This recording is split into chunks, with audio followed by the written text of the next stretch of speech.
Para dar continuidad a nuestro programa académico, me complace en presentar dentro del módulo de ginecología y obstetricia el módulo de hemorragia obstétrica.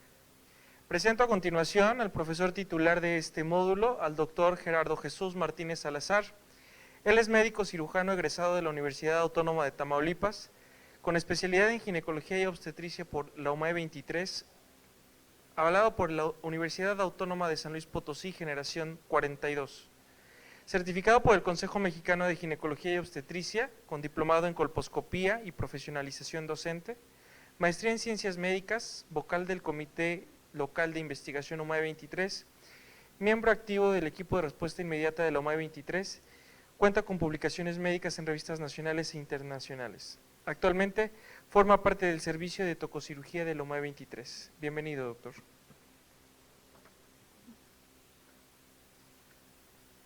Muchas gracias. Bienvenidos nuevamente al módulo ahora de hemorragia obstétrica. Esperemos que sea de su agrado, bastante aprovechado también por nuestros asistentes. Les presento al doctor Luis David Álvarez Chávez, profesor adjunto de este módulo. Él es médico cirujano por la Universidad Autónoma de Nuevo León, tiene especialidad en ginecología y obstetricia y tiene un adiestramiento en embarazo de alto riesgo. El doctor es certificado por el Consejo Mexicano de la Especialidad y es jefe del servicio de tococirugía. Actualmente funge como presidente del Colegio de Ginecología y Obstetricia de Monterrey, el segundo colegio más grande del país. También el doctor Eduardo Juárez de la Luz, él es médico cirujano y partero por la Universidad Autónoma de Tamaulipas, tiene especialidad aquí en la UMAE 23, en la generación 21, tiene un diplomado en ultrasonido de embarazo de alto riesgo en el Instituto Mexicano Nacional de Perinatología, tiene un diplomado en colposcopía en la UMAE 23, está también certificado por el Consejo de Especialidad y es expresidente del Colegio de Ginecología y Obstetricia de Monterrey. Vamos a continuar con el programa. Tenemos enseguida a la doctora Brenda Armenta Monroy. Ella es médico cirujano y partero por parte de la Universidad Autónoma del Estado de Hidalgo. Tiene la especialidad en ginecología y obstetricia en este hospital en la generación 46. Está certificada por el Consejo Mexicano de Ginecología y Obstetricia y actualmente forma parte del servicio de ginecología y obstetricia de la UMAE 23. Muchas gracias. Vamos a continuar aquí con la ponencia de la doctora. Hola, ¿qué tal? Muy buen día tengan todos ustedes. Primero que nada, quiero agradecer al comité organizador por su amable invitación a este simposio conmemorativo del 50 aniversario de la Unidad Médica de Alta Especialidad número 23. Igualmente quisiera agradecer especialmente al doctor Gerardo Martínez, al doctor Luis David Álvarez y al doctor Eduardo Juárez por la confianza depositada en mí para el manejo y la exposición de este tema. El tema que el día de hoy me compete compartir con ustedes es panorama actual del manejo de la hemorragia obstétrica y pues sin más preámbulos, comencemos. Primero que nada, declaro no. Como sabemos, la hemorragia obstétrica es la primera causa de muerte materna en el mundo y la segunda causa de muerte materna en nuestro país, por lo cual es muy importante identificar factores de riesgo para poderlos tratar, identificar o saber identificar a las pacientes que se encuentran ya con la hemorragia obstétrica instaurada y también conocer las medidas de las cuales podemos ayudarnos para tratar a las pacientes con hemorragia obstétrica.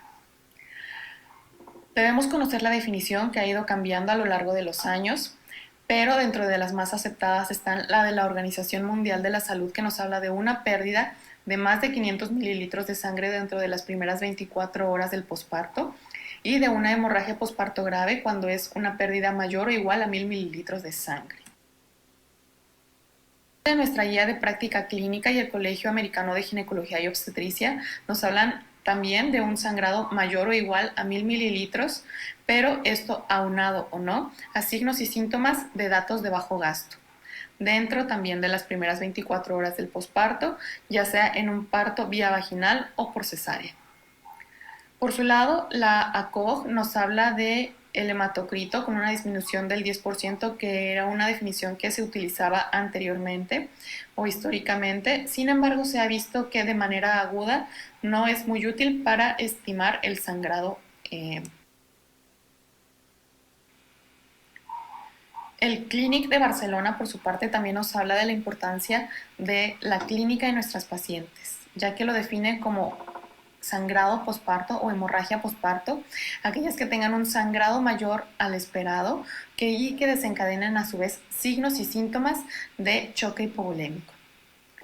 Además, la ACOG divide la hemorragia posparto en primaria y secundaria, la primaria siendo las primeras 24 horas y la secundaria de las 24 horas a las 12 semanas. Aquí es muy importante tomarlo en cuenta, ya que dependiendo de esto va a ser la etiología del sangrado y el manejo que le vamos a dar a nuestras pacientes. Epidemiológicamente sabemos que la mortalidad materna es un indicador muy sensible del desarrollo de una nación, siendo los países en vías de desarrollo los que más tienen muertes maternas en el mundo. En nuestra guía de práctica clínica se habla de que en el 2019 hubo 659 defunciones, con una razón de mortalidad materna de 33.4 muertes por cada 100.000 nacidos vivos. Y dentro de las principales causas están, primero que nada, la enfermedad hipertensiva y sus complicaciones, y posteriormente la hemorragia obstétrica con un 20.4%. La semana pasada, que fue la semana epidemiológica número 20, se habían contado hasta ese entonces 253 muertes maternas, siendo la hemorragia obstétrica la segunda causa con un total de 56, que equivale a un 14.2%. De dar un adecuado tratamiento y saber cómo prevenir y cómo tratar una hemorragia obstétrica. Dentro de los estados que en conjunto suman 39.1% de muertes maternas son el Estado de México, Chiapas, Veracruz, Jalisco y Guerrero. Y la edad materna que más se ha visto que tiene factores de riesgo para presentar muerte materna es de 45 a 49 años. Se han hecho diversos estudios y se ha visto que hasta el 80% de las muertes maternas pueden ser evitadas, y de las muertes maternas secundarias a hemorragia obstétrica, hasta el 93% de ellas pueden ser prevenidas. Los 4 procesos básicos a través de los cuales se da la hemorragia obstétrica es el tono, el trauma, el tejido y la trombina. Esto es muy importante saberlo porque hay 2 procesos básicos que vamos a tener en nuestras pacientes que nos van a ayudar a detener el sangrado posparto, y uno de ellos, y el más importante, es el tono. Aquí tenemos algo que se llaman ligaduras vivientes de Pinar, que son fibras musculares que se disponen en forma de 8 en el útero, como podemos ver en esta imagen, y que nos van a ayudar a obliterar los vasos sanguíneos. Este es el primer mecanismo que tenemos. Y el segundo es el estado de hipercoagulabilidad de las pacientes embarazadas. Se ha visto en diversos estudios que a pesar de tener estos 2 mecanismos, hasta el 60% de las pacientes que no tienen ningún factor de riesgo va a presentar hemorragia. Aquí están un poquito más explicados estos factores. En cuanto a tono, tenemos la sobredistensión uterina, los relajantes, el uso de relajantes uterotónicos, las infecciones intramnióticas. En cuanto a tejido, tenemos la retención de cotiledones o retención de coágulos. En cuanto a trauma, las laceraciones durante las cesáreas o durante la atención del parto, la ruptura uterina o incluso la inversión uterina, y en trombina pues tenemos una amplia variedad de patologías que nos pueden desencadenar una coagulopatía. En cuanto a la prevención, se menciona en diversas guías, incluida la guía de práctica clínica, el manejo adecuado de nuestras pacientes durante el control prenatal. Pacientes que lleguen en mejores condiciones al momento del parto van a ser pacientes que tengan menos riesgo de presentar complicaciones. Nos habla del manejo de la anemia, tratar a las pacientes que se encuentren con una hemoglobina de 11 o por debajo de 11, darles un tratamiento adecuado. También nos habla del manejo activo del tercer periodo del trabajo de parto. Muchas veces se ha dejado de lado o se ha obviado, sin embargo es muy importante ya que nos disminuye el riesgo de hemorragia posparto. Nos habla del uso de oxitocina, 10 unidades, intramuscular o intravenosa, del pinzamiento del cordón umbilical, la tracción suave y sostenida del mismo, y por último del masaje uterino a través de la pared abdominal. Las primeras opciones que tenemos para la prevención también es el uso de uterotónicos. Aquí se menciona la oxitocina como primera elección cuando no hay factores de riesgo y a la carbetocina como primera elección cuando hay algún factor de riesgo. ¿Como cuáles? Como la sobredistensión uterina secundaria a embarazos gemelares, polidramios, a fetos grandes para la edad gestacional o a fetos macrosómicos, al trabajo de parto prolongado, y también se debe de usar en pacientes con Otras guías como el Clínic de Barcelona o la ACOG nos hablan también de evitar factores de riesgo, del uso de uterotónicos y del manejo activo del tercer periodo del trabajo de parto. Aquí se hace especial énfasis en la perfusión posterior de uterotónicos en nuestras pacientes, dejar al menos durante 8 horas la administración continua de uterotónicos. El diagnóstico es básico y muy importante para poder dar el manejo. La ACOG, la Guía de Práctica Clínica y el Clínic de Barcelona nos hablan de que se recomienda realizar de manera rutinaria la estimación cuantitativa del sangrado, es decir, valorar el sangrado que esté presente en gasas, en compresas, en riñones, incluso en la mesa de atención del parto y también en pañales. Todo esto para dar un total de sangrado y así estimar adecuadamente la pérdida sanguínea. Además, se debe de monitorizar a la paciente constantemente durante la primera hora cada 15 minutos, la segunda hora cada 30 minutos y posteriormente cada 4 a 8 horas hasta su egreso. De igual manera, valorar la altura uterina y la firmeza del fondo uterino y el sangrado transvaginal. Esto como parte del diagnóstico. Es importante saber que una vez que nuestra paciente ha perdido el 25% del volumen sanguíneo circulante es cuando va a empezar a presentar datos de hipotensión. Esto equivale a 1.500 mililitros de sangre.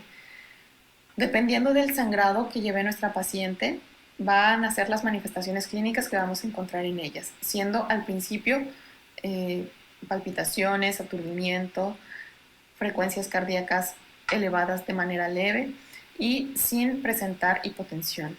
Sin embargo, una vez que se instaura el sangrado en mayor cantidad, de 1.000 a 1.500 mililitros, como lo acabo de mencionar, ya vamos a tener una disminución leve de la presión arterial y una taquicardia muy evidente, siendo una paciente en estado de choque la manifestación máxima de la hemorragia postparto. El primer escalafón de tratamiento es tener un equipo de respuesta inmediata. Este es un equipo multidisciplinario que nos va a ayudar a tratar a nuestras pacientes. Una sola persona no tiene la capacidad de manejar esta patología, por lo que es indispensable hablar ayuda obstétrica, de anestesiología, de enfermería, camilleros, laboratorio, banco de sangre, todo el personal que sea necesario y que es muy importante para el manejo adecuado y rápido de nuestras pacientes. Y obviamente la comunicación entre este equipo. La guía de práctica clínica nos habla del equipo de respuesta inmediata obstétrica para tener un abordaje de manera simultánea en diversos aspectos. Uno es la reanimación para el control de daños en nuestra paciente y otro es para encontrar la etiología y darle un tratamiento de manera. El primer escalón de tratamiento en las pacientes con hemorragia instaurada es el uso de uterotónicos. El primero va a ser la oxitocina si es que no la usamos previamente como profiláctico. Si ya la utilizamos, el primer escalón va a ser la ergonovina. Aquí es importante recordar que está contraindicada en pacientes que sean hipertensas, ya que podemos agravar este estado de hipertensión. Posteriormente está la carbetocina, que si se usó previamente la oxitocina, se debe y se recomienda en guías de práctica clínica como la mexicana y también en las guías internacionales liberar primero los receptores. Esto con 300 mililitros de solución salina al 5%. De manera conjunta, la administración de ácido tranexámico. Este es un fármaco antifibrinolítico que se ha visto que se puede utilizar de manera profiláctica o de manera terapéutica y que nos ayuda a disminuir hasta 500 mililitros de sangrado en las pacientes. Se debe de usar en las primeras 3 horas del posparto a razón de 1 gramo y se puede repetir 15 minutos después la administración de 1 gramo. La ACOG también hace mención de él y aquí nos menciona que no se ha visto que aumente el riesgo de trombosis en las pacientes en quienes se ha administrado. Esto es muy importante. La siguiente maniobra que se va a llevar a cabo son las maniobras hemostáticas de manera externa o mecánicas externas. Aquí tenemos varias, las que se mencionan en la guía de práctica clínica son el pinzamiento de las arterias uterinas vía vaginal, también conocida como técnica de SEA, que es esta que vemos aquí. Aquí lo que vamos a hacer es pinzar las arterias uterinas a nivel de los ligamentos cardinales, lo cual nos va a ayudar a disminuir hasta el 70% del flujo sanguíneo que llega al útero, siendo una medida muy importante que debemos de tomar en cuenta para dar un tratamiento posterior definitivo y que nos ayuda a ganar tiempo. Otra de las medidas es la compresión bimanual del segmento uterino, como lo vemos acá, y la compresión de la arteria aorta de manera externa, como lo vemos en esta imagen. Todas estas son medidas que nos ayudan a ganar tiempo para estabilizar a la paciente y para tener un tratamiento definitivo posterior. El balón hidrostático intrauterino es otra técnica de la cual se hace mención. Este sí puede ser un tratamiento definitivo, es una de sus ventajas.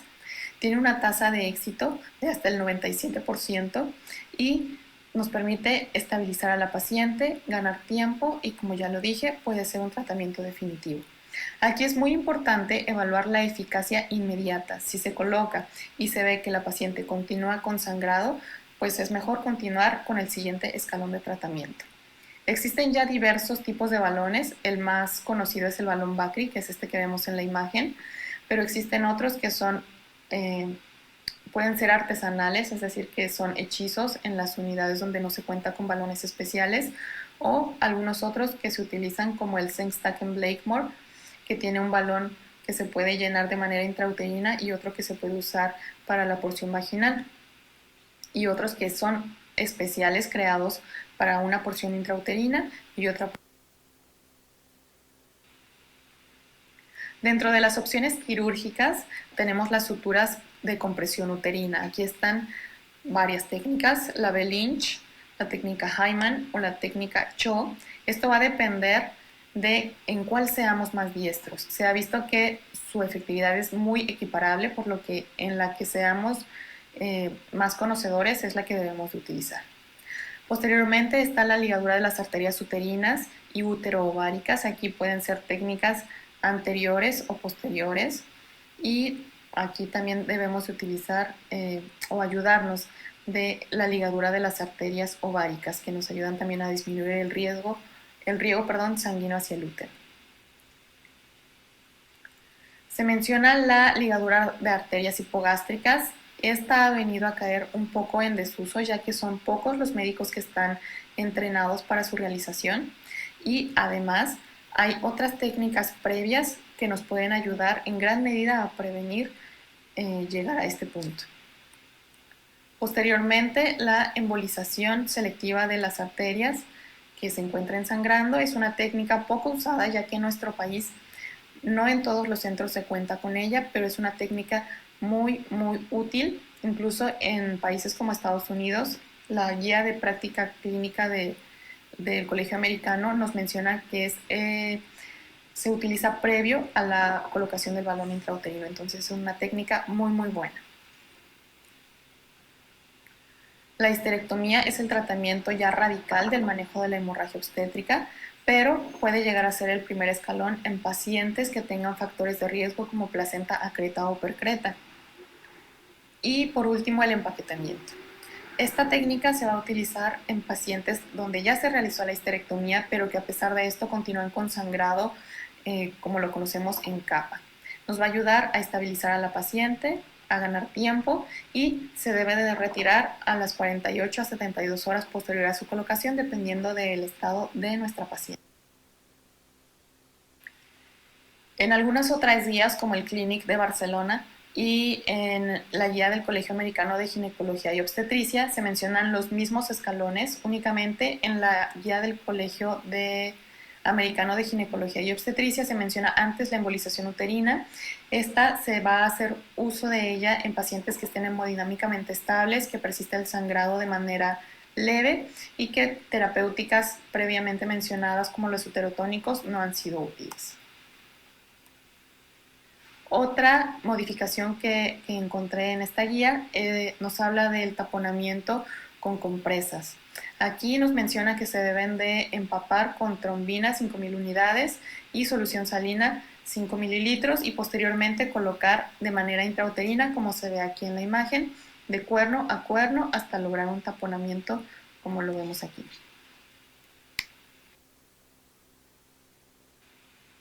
El Colegio Mexicano de Especialistas en Ginecología y Obstetricia también nos habla de ciertos algoritmos, entre ellos este que utiliza la mnemotecnia a hemostasis, el cual describe prácticamente los mismos pasos que la guía de práctica clínica mexicana, que nos habla de solicitar apoyo, evaluar y resucitar, establecer primero la etiología, asegurar la disponibilidad de sangre y los medicamentos apropiados para tratarla, realizar masaje uterino, iniciar con la infusión de oxitocina o algún otro uterotónico del cual tengamos disponibilidad, hacer compresión aórtica, ya sea con pantalones antichoque o con compresión bimanual, también nos habla de esto, del taponamiento intrauterino, aplicación de estructuras compresivas como son Belinch, que ya mencionamos, la de vascularización pélvica, la radiología intervencionista y por último también la histerectomía total. Como mencionamos, vamos a ir muy de la mano de el equipo multidisciplinario. Aquí la mayoría de las veces los anestesiólogos son los que se van a encargar de la reanimación, más sin embargo es importante que conozcamos que la solución que se va a usar de manera principal o primaria en las pacientes con hemorragia postparto va a ser la solución Hartmann y el Ringer-Lactac. Posteriormente, en pacientes con hemorragia postparto grave o masiva se va a considerar el uso de albúmina, esto para limitar la coagulopatía dilucional y todo esto, la reanimación va a ser muy dirigida de acuerdo a metas. Aquí nos vamos a ayudar de otro tipo de tecnologías como son el tromboelastógrafo y el tromboelastómetro, que van a ser herramientas que nos permiten medir las propiedades viscoelásticas de la sangre de manera dinámica, por lo cual nos van a ir llevando de la mano para ver qué componente sanguíneo es el que debe. Otras medidas de las que vamos a hacer uso son el fibrinógeno, que se sugiere administrar en pacientes que tengan un fibrinógeno menor a 200 miligramos sobre decilitro o en las cuales ya llevemos un sangrado considerado de aproximadamente 1500 mililitros. El plasma fresco congelado se refiere que se debe de usar como último recurso y por último los concentrados eritrocitarios que se van a empezar a usar cuando los pacientes tengan un umbral mínimo de 7 gramos sobre decilitro y en las pacientes que estén inestables que continúen con sangrado. Existen diversas guías como el Clinic de Barcelona que nos hablan de objetivos hemodinámicos y analíticos muy específicos. Por ejemplo, la administración de plaquetas por debajo de 50.000 plaquetas, la administración de plasma fresco congelado cuando tengamos un INR mayor a 1.5, la administración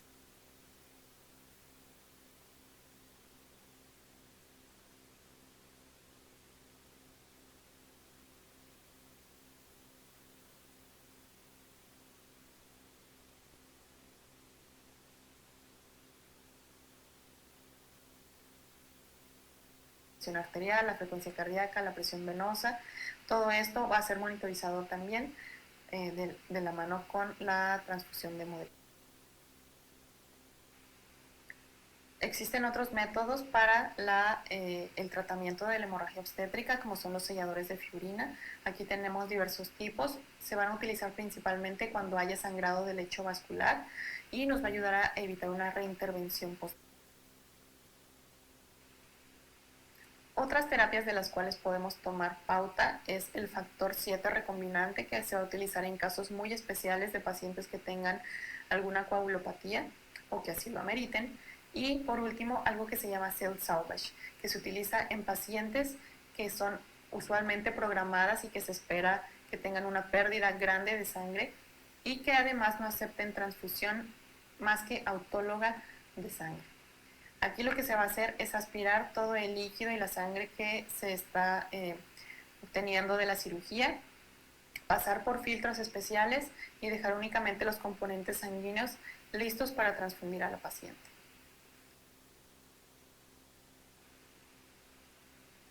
Por último, me gustaría terminar la ponencia con la frase de Sir Francis Bacon, que fue un filósofo, escritor y político inglés del siglo XVII, la cual dice: el conocimiento es poder.